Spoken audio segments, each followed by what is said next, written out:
परिचय। सुनीता, क्या तुम इस जीव का नाम बता सकती हो? हाँ, इसका नाम अमीबा है। और क्या तुम इन जीवों का नाम भी बता सकती हो? हाँ, पहला एक पेड़ है और दूसरा एक डायनासोर है। बहुत अच्छे। अब इन प्राणियों को पहचानो। ये सर्प, गरुड़ और डॉल्फिन है। सुनीता, क्या तुम्हें पता है कि करोड़ों वर्ष पहले पृथ्वी पर जीवन कैसा था और कैसे अनेक प्रकार के जीव आद्य पृथ्वी से प्रकट हुए? नहीं। हाँ, मैं तुम्हें समझाती हूँ कि करोड़ों वर्ष पहले पृथ्वी पर क्या हुआ और सभी जीवों, डायनासोर, अमीबा, पौधे और अन्य जीव जंतुओं का विकास कैसे हुआ। उद्देश्य। इस पाठ के अंत में आप निम्न करने में सक्षम हो जाएंगे: बिग बैंग सिद्धांत को समझना, आपेरन और हाल्डेन द्वारा प्रस्तावित सिद्धांत को सिद्ध करने के लिए मिलर के प्रयोग को समझना, जीवन स्वरूप के विकास को समझना, विकास के विभिन्न प्रमाणों की पहचान करना, तुल्य रूप और समजात संरचनाओं के बीच अंतर की पहचान करना, अनुकूली विकिरण की अवधारणा को समझना। बिग बैंग सिद्धांत। बिग बैंग सिद्धांत ये बताता है कि ब्रह्मांड की शुरुआत में क्या हुआ। इस सिद्धांत के अनुसार एक महाविस्फोट से ब्रह्मांड का विस्तार हुआ। इस प्रकार तापमान में कमी आई। कुछ समय बाद हाइड्रोजन और हीलियम गैस से बनी, उसके बाद अन्य गैसों का निर्माण हुआ। ये गैसें गुरुत्वाकर्षण के कारण संघनीभूत हुईं और आकाश गंगाओं का गठन हुआ। मिल्की वे आकाश गंगा के सौर मंडल में पृथ्वी की रचना 4.5 बिलियन 450 करोड़ वर्ष पूर्व हुई थी। पृथ्वी के वायुमंडल का निर्माण। प्रारंभिक अवस्था में पृथ्वी पर वायुमंडल नहीं था। पृथ्वी की सतह गलित पदार्थों से निर्मुक्त हुई जल वाष्प, मीथेन, कार्बन डाइऑक्साइड तथा अमोनिया द्वारा ढकी थी। सूर्य से आने वाली पराबैंगनी किरणों ने पानी को हाइड्रोजन और ऑक्सीजन में विखंडित कर दिया। ऑक्सीजन ने अमोनिया और मीथेन के साथ मिलकर जल और कार्बन डाइऑक्साइड की रचना की। परिणाम स्वरूप ओजोन परत का गठन हुआ। जब तापमान कम हुआ तो जल वाष्प बरसात के रूप में बरसे और महासागरों की रचना हुई। पृथ्वी की उत्पत्ति के लगभग 500 मिलियन वर्ष बाद जीवन प्रकट हुआ। स्वतः जनन का सिद्धांत। पूर्व ग्रीक विचारकों के अनुसार स्पोर नामक जीवन की इकाई विभिन्न ग्रहों में स्थानांतरित हुई। लुई पाश्चर ने प्रायोगिक रूप से ये प्रदर्शित किया कि जीवन पहले से विद्यमान जीवन से ही निकलकर आता है। ये स्वतः जनन नामक सिद्धांत था। उन्होंने अपने सिद्धांत को निम्नानुसार सिद्ध करने के लिए 2 फ्लास्कों का उपयोग किया। जीवन की उत्पत्ति का आपेरन हाल्डेन सिद्धांत। आपेरन और हाल्डेन के अनुसार रासायनिक विकास के बाद जीवन का निर्माण हुआ। जीवन का विकास महासागरों में हुआ, जब वायुमंडल में H2, H2O, NH3, CH4 और CO2 की कमी थी, लेकिन मुक्त O2 नहीं थी। कार्बनिक यौगिक पराबैंगनी प्रकाश ऊर्जा द्वारा गैर जैविक रूप में संश्लेषित किए गए। बिना मुक्त O2 के उनका ऑक्सीकरण किया गया। ये कार्बनिक अणु स्थिर होकर गर्म तनु शोरबे में संचित हो गए। इन अणुओं ने नष्ट होने से बचने के लिए अपने चारों ओर एक झिल्ली का निर्माण किया। ऐसे कोशिकांगों ने रसायनों का अवशेषण, वृद्धि, विभाजन किया और अपने चारों ओर मौजूद कार्बनिक अणुओं के किण्वन द्वारा ऊर्जा प्राप्त की। इस प्रकार प्रथम जीवन स्वरूप की उत्पत्ति हुई। मिलर का प्रयोग। 1953 में S.L. मिलर ने प्रयोगशाला में पृथ्वी की प्रारंभिक दशाओं के समान परिस्थितियां पैदा की।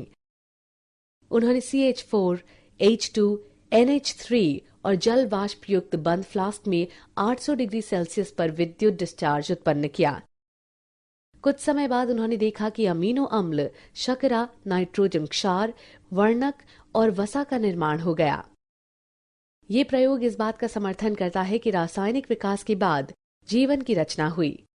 विशेष सृष्टि का सिद्धांत।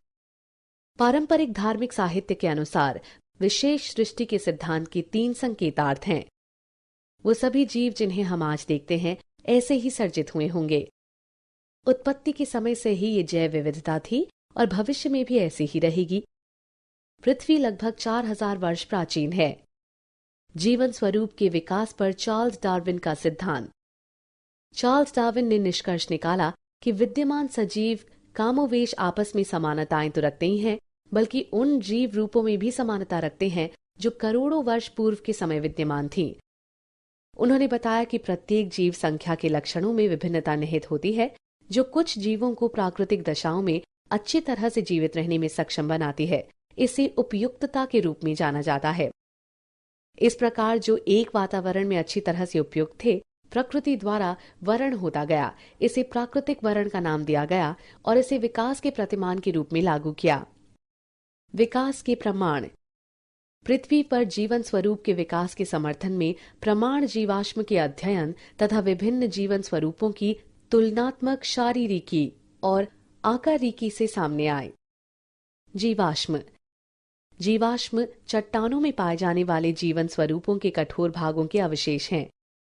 जीवाश्म युक्त विभिन्न आयु की चट्टानों की तलछट के अध्ययन से ये पता चलता है कि समय समय पर जीवन के रूप बदलते रहते हैं और कुछ जीवन रूप विशेष भूवैज्ञानिक काल तक ही सीमित रहे। ऐसे प्रमाण पुराजीवी प्रमाण कहलाते हैं। समजात संरचनाएं। जब समान संरचनाएं विभिन्न जरूरतों के अनुकूलन के कारण भिन्न भिन्न दिशाओं के साथ विकसित होती हैं, तो ये अपसारी विकास कहलाता है। ऐसी संरचनाएं समजात संरचनाएं कहलाती हैं। उदाहरण बोगनविलिया एवं क्यूकरबिटा के क्रमशः कांटे एवं प्रतान। तुल्य रूप संरचनाएं। जब विभिन्न संरचनाएं समान कार्यों के लिए विकसित होती हैं, तो ये अभिसारी विकास कहलाता है। ऐसी संरचनाएं शरीर विज्ञान की दृष्टि से असमान होती हैं, भले ही उनके कार्यकलाप समान हो। ये तुल्य रूप संरचनाएं कहलाती हैं। उदाहरण पेंगुइन और डॉल्फिन मछलियों के पक्ष। अनुकूली विकिरण। एक विशेष भूभौगोलिक क्षेत्र में विभिन्न प्रजातियों के विकास का प्रक्रम एक बिंदु से शुरू होकर अन्य भूभौगोलिक क्षेत्रों तक प्रसारित होने को अनुकूली विकिरण कहते हैं। उदाहरण 1. गैलापैगो द्वीप की डार्विन फिंच। 2. ऑस्ट्रेलियाई मार्सुपियल। क्या आप जानते हैं? विकासात्मक अनुवांशिकी, जीवाश्मिकी और विकास परक विकासात्मक जीव विज्ञानी की उन्नति से ये पता चलता है कि प्रजनक प्रकर्मों और जंतुओं में कोशिका प्रकार विनिर्देश तंत्रों के कारण अनेक संरचनाएं स्वतंत्र रूप से विकसित होती हैं, न कि पहले से मौजूद जीवन रूपों से। सारांश। आइए हमने जो कुछ सीखा है उसे संक्षेप में दोहराएं। अधिकतर वैज्ञानिक रासायनिक विकास में विश्वास रखते हैं, अर्थात जैव अणुओं के गठन के बाद जीवन का प्रथम कोशिकीय रूप प्रकट हुआ। चार्ल्स डार्विन ने निष्कर्ष निकाला कि विद्यमान सजीव कमोवेश आपस में समानताएं तो रखते ही हैं, बल्कि उन जीव रूपों में भी समानताएं रखते हैं जो करोड़ों वर्ष पूर्व के समय विद्यमान थीं। जीवाश्म चट्टानों में पाए जाने वाले जीवन स्वरूपों के कठोर भागों के अवशेष हैं। समान संरचनाएं जो भिन्न भिन्न कार्य करती हैं समजात संरचनाएं कहलाती हैं। परिचय। इस चार्ट में तुमने क्या देखा? ये मानव, चिंपैंजी, गोरिल्ला और 2 अन्य जंतुओं को दर्शाता है, जिनमें कुछ समानताएं व भिन्नताएं होती हैं। हाँ, इन समानताओं और भिन्नताओं का आधार क्या है? इनकी शारीरिक संरचना समान है? बिल्कुल नहीं, लेकिन समानताओं और भिन्नताओं का आधार सामान्य जीव रूपों से इन जंतुओं का विकास है। ठीक है, क्या तुम ये कहना चाहती हो कि इस चार्ट से पता चलता है कि मनुष्य में पूर्वज चिंपैंजी थे, चिंपैंजी के पूर्वज गोरिल्ला थे और इसी तरह? हाँ, आओ मैं तुम्हें विस्तार से समझाती हूँ कि कैसे पृथ्वी पर एक के बाद एक विभिन्न जीव रूपों का विकास हुआ। उद्देश्य। इस पाठ के अंत में आप निम्न करने में सक्षम हो जाएंगे: विकास के डार्विन सिद्धांत को समझना, प्राकृतिक वर्ण की अवधारणा को समझना, सॉल्टेशन की अवधारणा समझना, हार्डी वेनवर्ग सिद्धांत को समझना, होमो सेपियंस के विभिन्न पूर्वजों के बारे में जानना। जैव विकास। जैव विकास को विस्तार से समझने के लिए चार्ल्स डार्विन ने 2 मुख्य अवधारणाएं प्रस्तुत की। शाखन अवरोहण, प्राकृतिक वर्ण। शाखन अवरोहण विकास तब होता है जब अधिक अनुकूल जीव संख्या लक्षण एक पीढ़ी से दूसरी पीढ़ी में जाते हैं। ये रूपांतरण के साथ अवरोहण कहलाता है। प्राकृतिक वर्ण प्रक्रम जिसके द्वारा जीव जीवित रहने के लिए अपने पर्यावरण से बेहतर अनुकूलन करते हैं और अधिकाधिक संतति उत्पन्न करते हैं। रूपांतरण के साथ अवरोहण प्रत्येक जीव संख्या विष्टि की बनी होती है जो एक दूसरे से थोड़ा भिन्न होते हैं। विविधताएं जो व्यष्टियों को सफलतापूर्वक जनन करने के लिए पर्याप्त समय तक जीवित रहने की क्षमता प्रदान करती हैं, प्रायः अगली पीढ़ी में पहुंचती हैं। तत्पश्चात ये लक्षण बहुत सामान्य हो जाते हैं और जीव संख्या में विकसित होते हैं। ये रूपांतरण के साथ अवरोहण कहलाता है। रूपांतरण के साथ अवरोहण द्वारा विकास में दो अलग अलग तत्व शामिल हैं। रूपांतरण अर्थात किसी वंश में परिवर्तन, शाखन अर्थात समान पूर्वजों वाली विभिन्न प्रजातियां। प्राकृतिक वर्ण प्राकृतिक वर्ण प्रक्रम में 4 चरण शामिल हैं। विविधता, विभेदक, उत्तरजीविता और जनन। वंशागति, जीव संख्या वृद्धि की उच्च दर। प्राकृतिक वर्ण प्रक्रम निम्न तथ्यों पर आधारित है। प्राकृतिक संसाधन सीमित होते हैं। जीव संख्या के आकार स्थिर होते हैं। जीव संख्या के सदस्य विशिष्टताओं में भिन्न होते हैं। अधिकतर विविधताएं वंशागत होती हैं। इस प्रकार व्यष्टियों में वंशागत विविधताएं होती हैं जो संसाधनों के लिए प्रतिस्पर्धा में उन्हें अच्छी तरह से जीवित रहने, जनन करने और दूसरों से अधिक संतति उत्पन्न करने में सक्षम बनाती हैं। इसलिए एक समयावधि के दौरान जीव संख्या की विशिष्टता में परिवर्तन हो जाता है और नए स्वरूप प्रकट होते हैं। प्राकृतिक वर्ण के उदाहरण प्रतिजैविक प्रतिरोधी H. पाइलोरी में उत्परिवर्तन होता है जिसके परिणाम स्वरूप एंजाइम उत्पन्न करने की जानकारी नहीं मिलती है। ये एंजाइम सामान्यतः एक प्रतिजैविक को एक विष में बदल देता है जिसके कारण मृत्यु हो जाती है। लेकिन जब प्रतिजैविकों को उत्परिवर्ती H. पाइलोरी पर प्रयुक्त किया जाता है तो ये जीवाणु जीवित रह सकते हैं जबकि सामान्य जीवाणु मर जाते हैं। इसलिए प्राकृतिक वर्ण द्वारा जो जानकारी खो देता है जीवित रहता है और अपने लक्षणों को अपनी संतति में पहुंचाता है। विकास की क्रियाविधि ह्यूगो डिवेरिस ने बताया कि उत्परिवर्तन अर्थात जीव संख्या में सहसा आने वाले बड़े बड़े परिवर्तन विकास के कारण हैं। ये उत्परिवर्तन यादृच्छिक और दिशाहीन होते हैं। ऐसे उत्परिवर्तन प्रजाति की उत्पत्ति का कारण है और इसलिए सॉल्टेशन विशाल उत्परिवर्तन का बड़ा कदम कहलाते हैं। हार्डी-वेनवर्ग सिद्धांत हार्डी-वेनवर्ग सिद्धांत के अनुसार जीव संख्या में अलील युग्म विकल्पी आवृत्तियां सुस्थिर होती हैं और एक पीढ़ी से दूसरी पीढ़ी तक निरंतर रहते हैं। जीव संख्या में जीनों की कुल संख्या और उनके अलील जीन कोश अपरिवर्तनीय रहते हैं। इसे आनुवंशिक संतुलन कहते हैं। सभी अलील आवृत्तियों का कुल योग 1 होता है। ये नीचे दर्शाए गए रूप में हार्डी-वेनवर्ग संतुलन समीकरण प्रदान करता है। आनुवंशिक संतुलन या हार्डी-वेनवर्ग संतुलन में बाधा अर्थात जीवन संख्या में अलील आवृत्तियों में परिवर्तन विकास का कारण होता है। हार्डी-वेनवर्ग संतुलन को प्रभावित करने वाले कारक निम्नलिखित 5 कारक हार्डी-वेनवर्ग सिद्धांत को प्रभावित करते हैं। जीन प्रवाह, आनुवंशिक अपवाह, उत्परिवर्तन, आनुवंशिक पुनर्योग और प्राकृतिक वर्ण। जीन प्रवाह जब जीव संख्या का स्थान परिवर्तन होता है तो जीव आवृत्तियां भी बदल जाती हैं। ये दोनों मौलिक तथा नई जीव संख्या में होता है। नई समष्टि में नई जीनें और अलीलें युग्म विकल्पी जोड़ दी जाती हैं और पुरानी समष्टि से ये घट जाती हैं। जब इस प्रकार से अनेक बार स्थान परिवर्तन होता है तो ये जीन प्रवाह को उत्पन्न करता है। आनुवांशिक विचलन। यदि जीन पलायन संयोगवश होता है तो आनुवंशिक अपवाह जेनेटिक ड्रिफ्ट कहलाता है।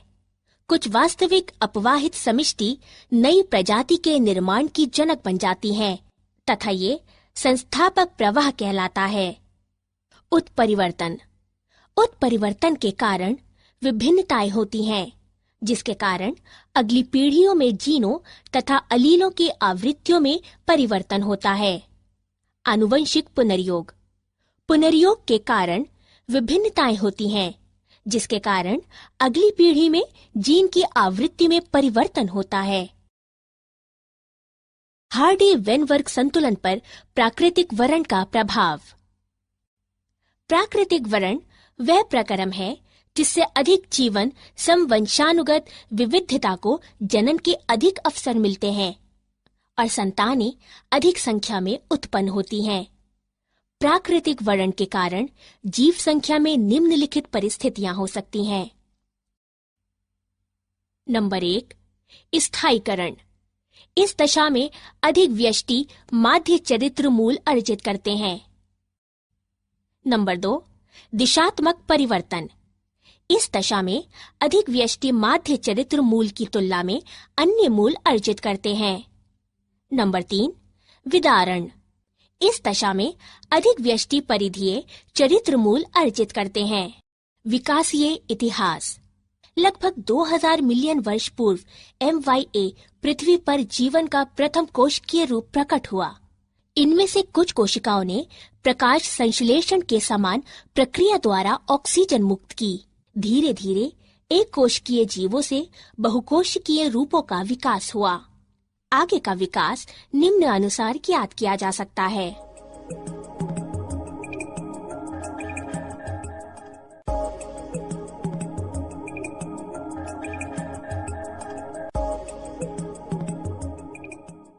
स्तनधारियों का विकास।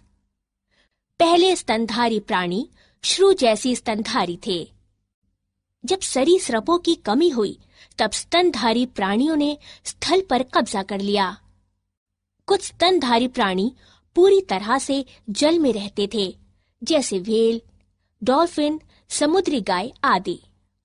स्तनधारी जरायुज होते थे और अपने अजन्मे शिशु को मां के शरीर के भीतर सुरक्षित रखते थे। स्तनधारी प्राणी खतरों के प्रति सतर्क रहने एवं बचाव करने में अन्य प्राणियों की तुलना में अधिक बुद्धिमान होते थे। मानव का विकास। पूर्ण भाषा कौशल और आत्मचेतना के साथ मनुष्य निम्नलिखित चरणों में विकसित हुआ है। ड्रायोपिथिक्स। ये वानर गण है। इनका उद्भव लगभग 15 मिलियन वर्ष पूर्व हुआ था। कपि सदृश। रामापिथिक्स। ये वानर गण है। इनका उद्भव लगभग 15 मिलियन वर्ष पूर्व हुआ था। मानव सदृश सीधे खड़े होकर चलते थे तथा ऊंचाई में लगभग 4 फुट तक थे। ऑस्ट्रालोपिथेसिन आदि मानव लगभग 2 मिलियन वर्ष पूर्व अफ्रीका के घास स्थलों में पाए गए थे। पहला मानव सदृश प्राणी होमो हैबिलिस कहलाया गया था। मस्तिष्क यानी दिमागी क्षमता 650 से 800 सीसी के बीच थी। होमो इरेक्टस लगभग 1.5 मिलियन वर्ष पूर्व पाए गए थे। मस्तिष्क बड़ा तथा मस्तिष्क यानी दिमागी क्षमता 900 सीसी थी। ये मांस खाते थे। नियंडरटाल मानव। ये 1400 सीसी के मस्तिष्क वाले प्राणी थे, जो कि 1 लाख से 40,000 वर्ष पूर्व लगभग पूर्वी एवं मध्य एशियाई देशों में रहते थे। होमो सेपियंस। इनका उद्भव लगभग 75,000 से 10,000 वर्ष पूर्व अफ्रीका में हुआ था। ये आधुनिक मानव कहलाए थे। क्या आप जानते हैं मानव विकास ने अब एक नई प्रावस्था में प्रवेश किया है, जहां आनुवंशिक इंजीनियरिंग द्वारा माता-पिता अपने बच्चों को डिजाइन कर सकते हैं, जिसके परिणाम स्वरूप भविष्य की पीढ़ियों को मजबूत, बुद्धिमान और रोगों के प्रति अधिक प्रतिरोधी बनाने के लिए हमारे डीएनए को रूपांतरित किया जा सकता है। सारांश। आइए हमने जो कुछ सीखा है उसे संक्षेप में दोहराएं। जैव विकास को विस्तार से समझाने के लिए चार्ल्स डार्विन ने दो मुख्य अवधारणाएं प्रस्तुत की, शाखन अवरोहण और प्राकृतिक वरण। ह्यूगो डिवेरिस ने बताया कि उत्परिवर्तन अर्थात जीव संख्या में सहसा आने वाले बड़े बड़े परिवर्तन विकास के कारण हैं। हार्डी वेनवर्ग सिद्धांत के अनुसार जीव संख्या में अलील युग्म विकल्पी आवृत्तियां सुस्थिर होती हैं और एक पीढ़ी से दूसरी पीढ़ी तक निरंतर रहते हैं। लगभग 2000 मिलियन वर्ष पूर्व MYA पृथ्वी पर जीवन का प्रथम कोशिकीय रूप प्रकट हुआ। पहले स्तनधारी प्राणी श्रू जैसे स्तनधारी थे। Hey guys, welcome back to YouTube channel. I am Om Prakash Saini और आज हम जो अनाउंस करने जा रहे हैं वो हमारा व्हाट्सएप नंबर है, जिसके माध्यम से हम आप तक विभिन्न प्रकार के आपकी आवश्यकता के अनुसार नोट्स उपलब्ध करवाएंगे। आपको अपना सब्जेक्ट और क्लास लिखकर हमें व्हाट्सएप करना है। आपको तुरंत आपके सब्जेक्ट के और आपकी क्लास के पूरे नोट्स जो भी अवेलेबल होंगे वो सेंड कर दिए जाएंगे। हमारे जो व्हाट्सएप नंबर रहेंगे वो हैं 86 96 60 85 41। आप इस नंबर पर हमें व्हाट्सएप कर सकते हैं। आप इस पर कॉल ना करें, कॉल रिसीव नहीं कर पाएंगे क्योंकि काफ़ी स्टूडेंट्स होते हैं वो कंटिन्यूसली इस पर कॉल करते हैं। Thank you so much.